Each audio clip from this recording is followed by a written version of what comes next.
इन दोनों तीनों सरकारों पार्टियों का जो जुल्म है उसने मजलिस के लिए हवा हमवार की।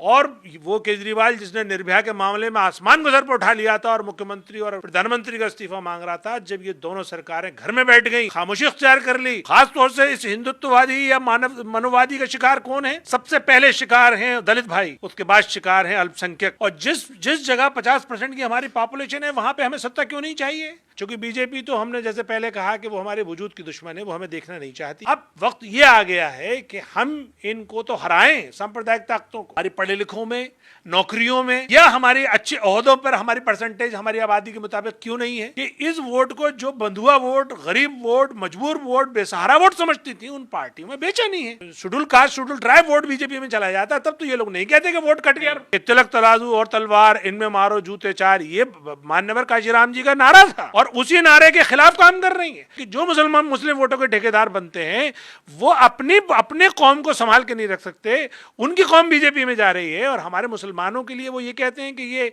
वोट कट जाएगा, इससे बीजेपी जीत जाएगी। नमस्कार, आप देख रहे हैं नेशनल दस्तक। मैं जसीम उल हक। दिल्ली में एमसीडी चुनाव को तकरीबन 6 महीना रह गया है। ऐसे में हर पार्टी अपने अपने तौर से तैयारियां शुरू कर दी हैं, लेकिन इस बार इस इलेक्शन में एक ऐसी पार्टी है जिसके ऊपर वोट काटने का इल्ज़ाम लगता है। मेरे साथ इस वक्त दिल्ली के प्रदेश अध्यक्ष, ऑल इंडिया मजलिस-ए-इत्तेहादुल मुस्लिमीन के प्रदेश अध्यक्ष जनाब कलीमुल हफीज़ साहब मौजूद हैं, साथ में हैं। मैं उनसे बात करके हम जानने की कोशिश करते हैं। सबसे पहले तो कलीमुल हफीज़ साहब, बहुत शुक्रिया आपका नेशनल दस्तक को टाइम देने के लिए। आपका भी बहुत शुक्रिया। ये बताएं कि इस बार दिल्ली में जो एमसीडी इलेक्शन है उसको लेकर हर पार्टी के साथ एक नया चैलेंज है।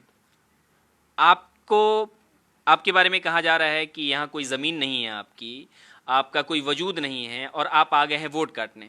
ऐसे में पूरे ये जो इल्ज़ाम लगाया जा रहा है, उस इल्ज़ाम के साथ साथ ये बताइए कि आपकी क्या रणनीति है इस चुनाव को लेकर? देखिए, एक तो आपको मैं दिल्ली के सियासी माहौल के बारे में बता दूं। दिल्ली में पहले कांग्रेस ने, फिर बीजेपी ने और उसके बाद अब आम आदमी पार्टी ने दो ग्रुप को बहुत ठगा है।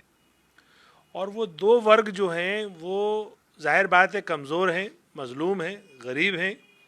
उसमें एक वर्ग जिसको बहुत ज़्यादा अनदेखी की है वो है मुसलमान और दूसरा वर्ग है दलित। इन दो वर्गों में जो सियासी खला है, जो वैक्यूम है, पॉलिटिकल वैक्यूम है, उसको फिल करने के लिए मजलिस आई है। तो मजलिस के लिए तो ज़मीन पहले से तैयार है। इन दोनों तीनों सरकारों या पार्टियों का जो जुल्म है उसने मजलिस के लिए हवा हमवार की, फ़ज़ा हमवार की है। दूसरी बात ये कि मजलिस जो 63 साल से एक मेट्रो सिटी हैदराबाद की खिदमत कर रही है और गैर मामूली काम कर रही है, इसलिए आज तक उसने अपना गढ़ या अपना किला को बचा के रखा हुआ है। 63 साल तक किसी शहर पे हुकूमत करना ये कोई मामूली बात नहीं है। उसके पास वो एक्सपीरियंस है कि किस तरह से मेट्रो सिटी को सर्व किया जाता है, किस तरह से उनकी सिविक एम्यूनिटीज़ को, जो सिविक फैसिलिटीज़ हैं, उसको किस तरीके से पहुंचाया जाता है लोगों तक। और मज़े की बात तो ये कि दिल्ली और हैदराबाद की बहुत सिमिलरिटीज़ है। दिल्ली भी एक मेट्रो सिटी है और हैदराबाद भी मेट्रो सिटी है। दिल्ली में भी ओल्ड सिटी है और न्यू सिटी है और स्लम है। इसी तरीके से हैदराबाद में भी ओल्ड और न्यू सिटी है और स्लम है। वहाँ के भी मसाइल बहुत सारे, ख़ास तौर से जो लोकल मसाइल हैं, यानी कॉरपोरेशन से रिलेटेड जो मसाइल हैं, वो दिल्ली के से मिलते जुलते हैं। तो इसलिए उस पार्टी के पास अपना एक्सपीरियंस है और यहाँ जो मौजूदा पार्टी हैं उनका जुल्म है। इसकी वजह से मजलिस के लिए बेहतरीन मौका है दिल्ली में अपनी बात कहने का, अपने काम को मनवाने का या अपने आप को जीत दर्ज कराने का। अब आते हैं कि आखिर 6 महीने में हम तैयारी कैसे करें। तो मैं बता दूं आपको कि मेरी तकर्री 19 मार्च को हुई। उसके बाद लॉकडाउन लग गया और हम लोग फिर सब लॉकडाउन में और रमज़ान में और सब में बिज़ी हो गए। फिर मैंने दोबारा से काम ईद के बाद 20 मई से शुरू हुआ और 20 मई से अब तक मुझे तकरीबन अभी 4 महीने हुए नहीं हैं और आप ये देखेंगे कि पूरी दिल्ली में मजलिस की मौजूदगी दर्ज करा दी। एक हमारी बहन राबिया सैफ़ी के ख़िलाफ़ एक जुल्म हुआ और ये दोनों सरकारें, दिल्ली के केजरीवाल और केंद्र की मोदी, जिन्होंने कहा था बेटी बचाओ बेटी पढ़ाओ, और बहुत हुआ अत्याचार या बहुत हुआ नारी पे बार। अब की बार मोदी सरकार और वो केजरीवाल जिसने निर्भया के मामले में आसमान को सर पर उठा लिया था और मुख्यमंत्री और प्रधानमंत्री का इस्तीफा मांग रहा था, जब ये दोनों सरकारें घर में बैठ गई, खामोशी अख्तियार कर ली और ख़ास तौर से जो अल्पसंख्यकों के मामले में इन्होंने जो नज़रअंदाज किया, और दिल्ली जो 2020 में जो दिल्ली पे गुजरा है, पहला मामला गुजरा कि जामिया के बच्चों पे दिल्ली पुलिस की जो बर्बरता हुई, दूसरा मामला हुआ कि सीए एनआरसी प्रोटेस्ट में जब हमारी सारी आवाम सड़कों पर आ गई, और तीसरा मामला जब पूरी दुनिया कोरोना की चपेट में आई तब, और चौथा मामला जब दिल्ली दंगे में जब दिल्ली जल रही थी और हम लोग अपनी जानों से और अपने माल से हाथ धो रहे थे। इन चारों मामले में अरविंद केजरीवाल का असली चेहरा सामने आया। ये अरविंद केजरीवाल को मैं बार बार क्यों एम्फेसिस कर रहा हूं? चूंकि हम मुसलमानों ने कांग्रेस को हरा कर अरविंद केजरीवाल को चुना था, और अरविंद केजरीवाल उससे भी बुरा साबित हुआ, चूंकि उनके किसी दुख में, किसी तकलीफ में उनको मरहम तक लगाने नहीं आया, उनके जख्म को देखने तक नहीं आया। तो इसने तो हमारा दिल भी दुखाया। न सिर्फ इसने हमें तकलीफ पहुंचाई, न सिर्फ इसने हमें नजरअंदाज किया, बल्कि इसने तो हमारा दिल भी तोड़ा। बीजेपी से हम क्या शिकायत करें, वो तो हमारे वजूद की दुश्मन है, वो तो हमें देखना नहीं चाहती, वो हमारे एनआरसी सीए के थ्रू वो हमें चाहती है कि सफाई हस्ती से मिटा दें। लेकिन मैं आपको दस्तक चैनल के माध्यम से अपनी आवाम से को ये बात कहना चाहता हूँ कि अब दिल्ली में मजलिस दस्तक दे चुकी है, और मजलिस का एक ही डिमांड है कि वो जितने पुरानी सरकारों ने ज़ख्म दिए हैं उन सब ज़ख्मों का हिसाब लेगी। दूसरी बात, ये जो दो वर्गों को, दलित और मुस्लिम को जिन्होंने जो इग्नोर किया है, ये दोनों की यूनिटी इन दोनों सरकारों को ये बता देगी कि आखिर जनता की ताकत में या जनता की यूनिटी में कितनी ताकत होती है। और आप देखेंगे कि एमसीडी में जो एमसीडी 2022 का जो चुनाव है, इसमें हम चौंकाने वाले नतीजे देंगे आपको इंशाअल्लाह। एक इसी से जुड़ा हुआ एक सवाल और है कि ये जो आप बार बार बोल रहे हैं दलित मुस्लिम दलित मुस्लिम, दलित मुस्लिम भाईचारा के पीछे आपकी क्या, मतलब इसके पीछे कोई मंसूबा है या कोई आपकी का फॉर्मूला है इस चुनाव को लेकर? देखिए, दलित मुस्लिम में बार बार मैं नहीं बोल रहा हूँ, ये दलित मुस्लिम आज़ादी से पहले भी, जब बाबा साहब भीमराव अंबेडकर साहब जब आंदोलन कर रहे थे और दलितों के लिए उनका एक हक मांग कर रहे थे, तब भी इस मुल्क में एक फजा हमवार हुई थी कि दलित मुस्लिम एकता जिंदाबाद। इसीलिए उनको, बाबा साहब को भी जब पार्लियामेंट में मनवादियों ने पहुंचने से रोक लिया था, तब उस वक्त बंगाल के मुसलमानों ने उनको, बाबा साहब को अपनी यहाँ से चुन के पार्लियामेंट में भेजा था। तभी ये पॉसिबल हुआ कि आज हिंदुस्तान की अगर कोई सबसे बड़ी खूबसूरती और ताकत है तो संविधान है, और वो संविधान बाबा साहब ने दिया है। तो इसलिए दलित मुस्लिम एकता इस मुल्क के बनने से, यानी जो मौजूदा मुल्क, जो आज़ाद मुल्क है, इसके बनने से पहले से ये नारा चला आ रहा है। दूसरे नंबर पर आप देखते होंगे कि हमारे कायद बैरिस्टर असदुद्दीन ओवैसी साहब कोई तकरीर अपनी मुकम्मल नहीं करते जब तक कि वो संविधान और बाबा साहब का शुक्रिया अदा न कर देते हों, वो ये ना बता देते हों आवाम को कि इस मुल्क की अगर कोई सबसे खूबसूरत चीज़ है, इस मुल्क का कोई अगर सबसे मजबूत कोई रस्सी है तो वो संविधान है। और जाहिर बात है, जिसको संविधान को जिसने दिया है, हम उसका शुक्र अदा क्यों ना करें। उस संविधान को देने वाले जाहिर बात है भारत रत्न बाबा साहब भीमराव अम्बेडकर हैं। तो इसलिए हमारा ये शुरू से नारा है, और आज तो दिल्ली की ये अशद ज़रूरत है। इस वक्त दिल्ली में जो दो वर्ग जो बुरी तरह से परेशान है, यानी दलित और मुस्लिम, यानी उस पर भी जो सितम ज़रीफ़ी देखिए आप आम आदमी पार्टी की, कि आम आदमी पार्टी ने उन दलितों का निशान तो चुरा लिया, झाड़ू तो रख लिया, लेकिन उनके साथ क्या जुल्म किया, उनकी जो ठेकेदारी व्यवस्था थी उसको और बढ़ा दिया। जो उनको लोगों को पक्का करना था, मुस्तकिल करना था नौकरियों में, वो नौकरियों में पक्का नहीं किया। जो और जितने मनवादी हथकंडे हो सकते थे अरविंद केजरीवाल ने सब वो अपनाए हैं। और अब तो हालिया दिनों में जो आप देख रहे हैं कि वो अयोध्या में भी जाके रामलला के दर्शन कर रहे हैं, वो हरिद्वार जाके भी ये बता रहे हैं कि हम ये जो है हिंदुत्व की राजधानी बनाएंगे, और वो बाकायदा पूजा लाइव भी दिखा रहे हैं, और वो हर वो काम कर रहे हैं जो हिंदुत्व की राजनीति करने वाले, यानी जो सांप्रदायिक पार्टियां करती हैं, वही काम सब अरविंद केजरीवाल कर रहे हैं। तो ख़ास तौर से इस हिंदुत्ववादी या मनोवादी का शिकार कौन है? सबसे पहले शिकार हैं दलित भाई, उसके बाद शिकार हैं अल्पसंख्यक। अल्पसंख्यकों में जाहिर बात है मुसलमान बड़ा वर्ग है, इसलिए मुसलमान ज़्यादा बड़ा शिकार है। उसके बाद नंबर आता है ईसाइयों का, उसके बाद नंबर आता है हमारे सिख भाइयों का। तो जसीम उल हक साहब, आप दिल्ली की सियासी सूरत हाल तब्दील होते हुए देख लीजिए। ये दीवार पर लिखा हुआ साफ नज़र आ रहा है कि माहौल बदल चुका है। मजलिस के आने से ये जो सियासी समीकरण चेंज होंगे, इस सियासी समीकरण के बारे में मैं बता दूं कि दिल्ली 3 एमसीडी में बटी हुई है, south MCD, north MCD, east MCD. तो एसडीएमसी में मुस्लिम और दलित की पॉपुलेशन अगर आप मोटी मोटी एक अंदाजे के मुताबिक देखें तो 20 से 22% होगी। नॉर्थ एमसीडी में मुस्लिम और दलित की पॉपुलेशन 30 से 32% होगी। लेकिन जब आप ईडीएमसी में पहुंचते हैं, यानी जो जमुना पार का इलाका है, वहां पे इन दोनों तबके की जो पॉपुलेशन है वो 50% को क्रॉस कर जाती है। और जिस जिस जगह 50% की हमारी पॉपुलेशन है, वहां पे हमें सत्ता क्यों नहीं चाहिए? क्यों नहीं हमारा मेयर हो?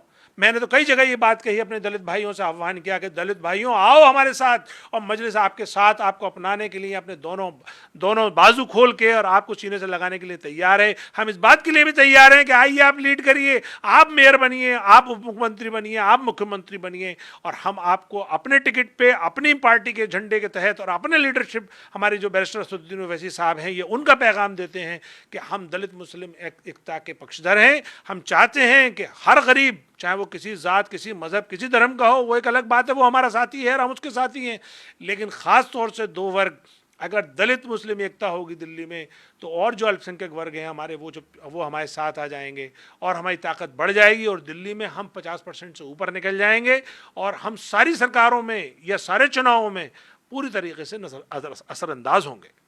लेकिन हफीज साहब, आप जिसकी बात कर रहे हैं कि अरविंद केजरीवाल अयोध्या गए, उसका जिक्र किया आपने, उसके बाद कह रहे हैं कि और जो दूसरी पार्टियां हैं वो सिर्फ एक खास वर्ग यानी हिंदुत्व की बात कर रहा है, वो वोट लेने के लिए, चूंकि वो मेजोरिटी में है। लेकिन यही इल्ज़ाम आपके जो प्रेसिडेंट हैं असदुद्दीन ओवैसी, उनके ऊपर भी लग रहा है कि वो सिर्फ और सिर्फ मुसलमानों की बात कर रहे हैं, चाहे वो महाराष्ट्र गए, बिहार गए, अब यूपी की बात कर रहे हैं, वो वहाँ उन लोगों को ही चुनाव लड़ा रहे हैं, अपनी टिकट, अपनी पार्टी से टिकट दे रहे हैं जहाँ पे मुसलमानों की तादाद ज़्यादा है। तो उनके ऊपर भी ये मुसलमानों के का वोट हासिल करने का इल्ज़ाम लग रहा है। तो क्या इससे अभी जो मैं यूपी की बात करूं, मतलब साफ तौर से कि अभी यूपी में गए, यूपी में आप चुनाव लड़ रहे हैं, पार्टी जा रही है, अभी हर हर हर जगह जाके ये इनकी रैली हो रही है, लेकिन सवाल ये है कि ये मुसलमानों की वकालत करके या बात करके ये ओवैसी साहब सत्ता हासिल करना चाहते हैं या वाकई में मुसलमानों को इससे कुछ फ़ायदा होगा?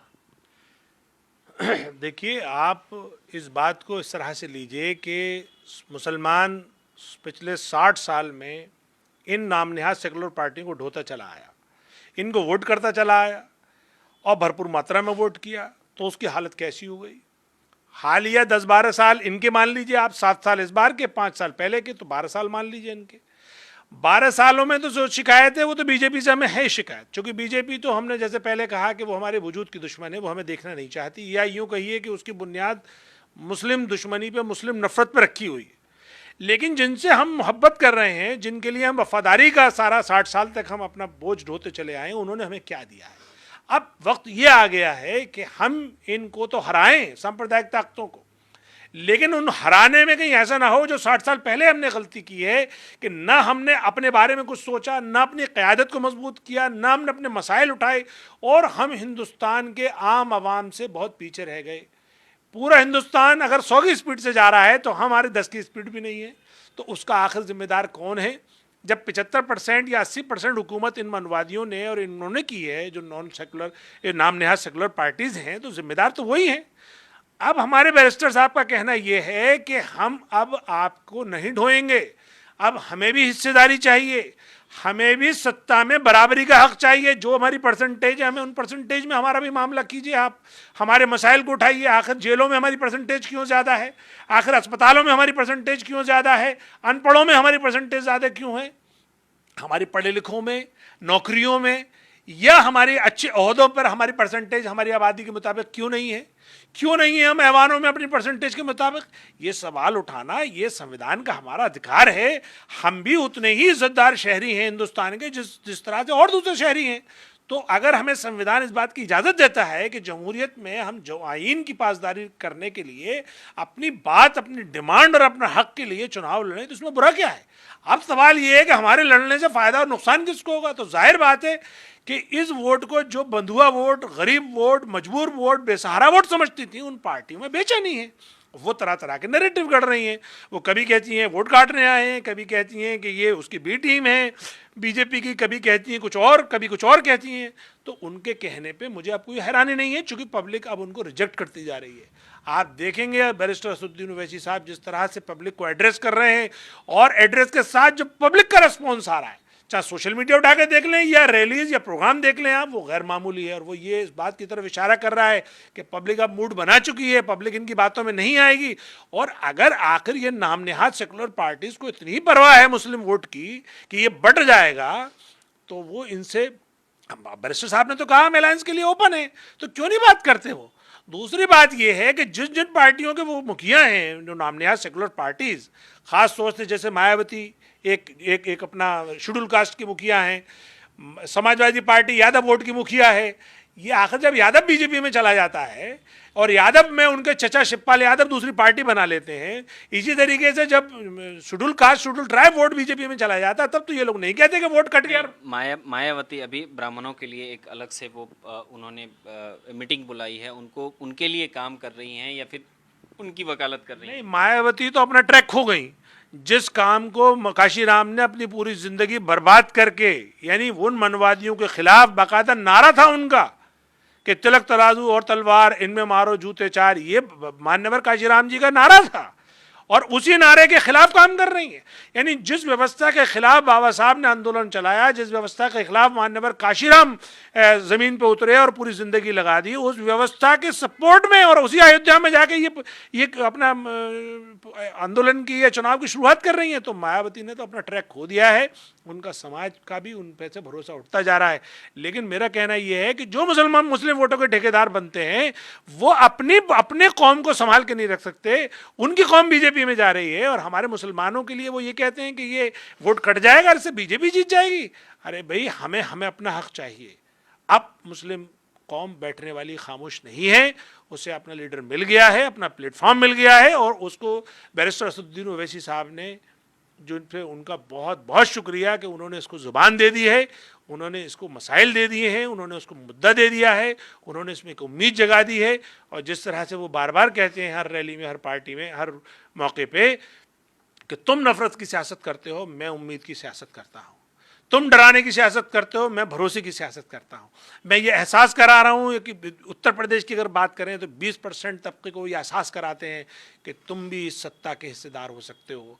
तुम अपने आप को कमज़ोर और डरने की कोई ज़रूरत नहीं है, तुम उठो और अपना हक मांगो। और ये हक हमें आइन, ये हक हमारे जो अब अजदाद से जिन्होंने इस मुल्क को बनाया, जिन्होंने आज़ाद कराया, उन्होंने दिया है।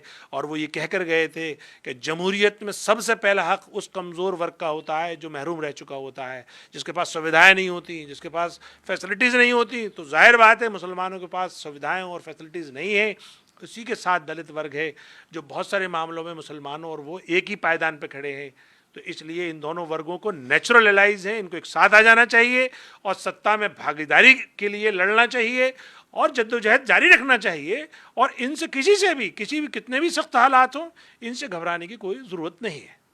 अब एक आखिरी सवाल, आप चूँकि वो यूपी में अभी जो योगी आदित्यनाथ मुख्यमंत्री हैं उनकी बात कर रहे हैं, भाजपा सरकार की, या अभी मौजूदा जो दिल्ली में मुख्यमंत्री हैं अरविंद केजरीवाल, तो इन सब पे इल्ज़ाम या इनका फेल्योर बता के आप चुनाव लड़ेंगे, या दिल्ली के एमसीडी की बात करें तो दलित मुस्लिम एकता को लेके आपके पास कोई है फॉर्मूला, या यूपी में जा रहे हैं तो वहाँ के चुनाव को लेकर वहाँ के डेवलपमेंट के लिए कोई है फार्मूला, या फिर उनका फेल्योर बता के आप चुनाव लड़ेंगे जो हर पार्टी करती है?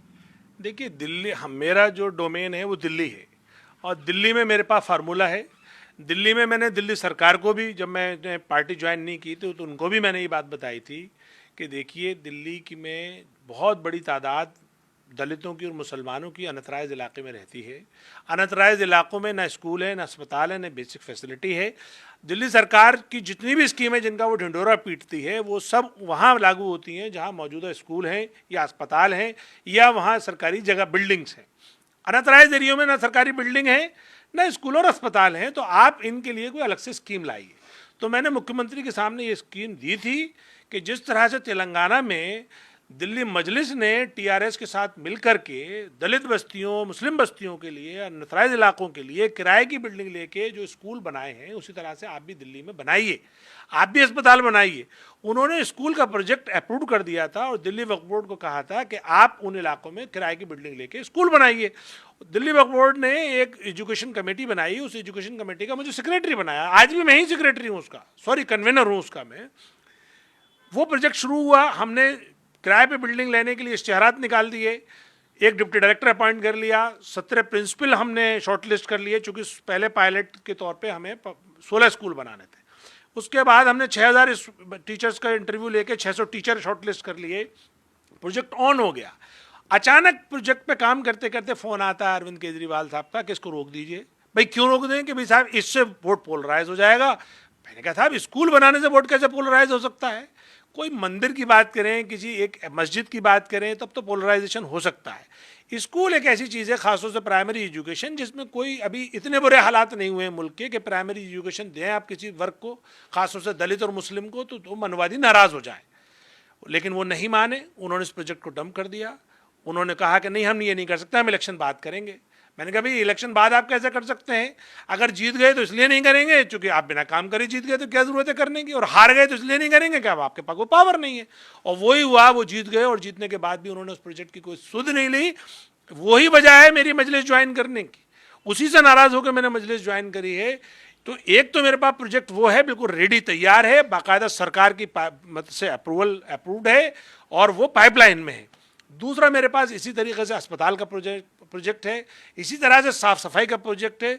हमारा जो मेन टारगेट है कि वो इलाके जो इनसे छूट गए हैं एमसीडीज से और दिल्ली सरकार से, उन इलाकों को कैसे बेहतर बनाया जाए। और उसमें जो हमारे प्राइमरीली जो मुद्दे हैं, पहला है प्राइमरी एजुकेशन, दूसरा है प्राइमरी हेल्थ, तीसरा है साफ़ सफाई, और चौथा है इस पूरे वर्ग में इस बात का एहसास कराना कि आपको अपनी क़यादत खुद डेवलप करनी है, आपको अपने मसाइल, अपने ज़ख्मों का मदावा खुद करना है, आपको अपना हक लेने की आदत पड़नी चाहिए, आपको ऐवानों में अपने मसाइल खुद उठाने आने चाहिए और आपको इन बेसाखियों को तोड़ कर फेंक देना चाहिए जो नामनिहाद सेकुलर पार्टीज आपको, ख़ास तौर से कांग्रेस सबसे ज़्यादा इसकी जिम्मेदार है। लेकिन मैं कांग्रेस को बहुत ज़्यादा इसलिए नहीं कह रहा हूँ क्योंकि कांग्रेस को तो रिजेक्ट कर चुका मुसलमान, उसने उसे रिजेक्ट करके ही आम आदमी पार्टी को अपनाया था। आम आदमी पार्टी ने 7 साल में ही, 8 साल में ही इतना दुख पहुंचा दिया मुसलमानों को जितना कि 60 साल में नहीं पहुंचाया था कांग्रेस ने। इसलिए अब इन दोनों को छोड़ करके दलितों को और मुसलमानों को एक साथ होकर के मजलिस का दामन थाम लेना चाहिए। और जाहिर बात है कि जमहूरियत में एक इलेक्शन, एक चुनाव, एक प्रोसेस है। इस प्रोसेस में जितनी सीटें वो हमें जिताएंगे उतना ज़्यादा हम उनकी आवाज़ बनेंगे और ऐवानों के थ्रू जो उनकी स्कीम्स होंगी, जो ऐवानों के थ्रू जो उनके लिए पॉलिसीज़ बनेंगी, जाहिर बात है जितना उनका हिस्सा होगा उतना उनको मिलेगा। ये यकीन बनाएगी मजलिस। और उसका ट्रैक रिकॉर्ड हैदराबाद आप देख सकते हैं, पिछले 63 साल से वो इसी फार्मूले पे वहाँ काम कर रही है, वो बेहतर परफॉर्मर है। तो जाहिर बात है कि वो दिल्ली की भी खिदमत इसी तरह से कर पाएगी। बहुत शुक्रिया। ये थे कलीमुल हफीज़ साहब, AIMIM के दिल्ली के प्रेसिडेंट थे। MCD का चुनाव हो या असेंबली का, लोकसभा का चुनाव हो या पंचायत का, हर इलेक्शन में बड़े बड़े वादे और नारे लगाए जाते हैं। मैनिफेस्टो में सरकार हर वो वादा करती है जिसको सुनने के बाद कान को अच्छा लगता है, लेकिन असल में ये सारे वादे और सारे दावे खोखले साबित होते हैं। हमें देखना है कि आने वाले वक्त में, चाहे वो स्टेट का असेंबली का चुनाव हो या MCD का, इलेक्शन हेल्थ पे, एजुकेशन पे, सुरक्षा पे और वो तमाम ऐसे मुद्दे पे लड़े जाएं जो आम आदमी की रोज़ की ज़िंदगी से जोड़ता है। कैमरामैन आशीष ठाकुर के साथ मैं जसीम उल हक, नेशनल दस्तक, दिल्ली। नेशनल दस्तक की आपसे गुजारिश है कि अगर इसको बचाना चाहते हैं तो नेशनल दस्तक को सब्सक्राइब करने के लिए रेड कलर के सब्सक्राइब बटन को दबाएं, फिर बेल आइकन की घंटी दबाएं। नेशनल दस्तक को बचाने के लिए बहुत जरूरी है कि हर खबर को शेयर करें, लाइक करें, कमेंट जरूर करें।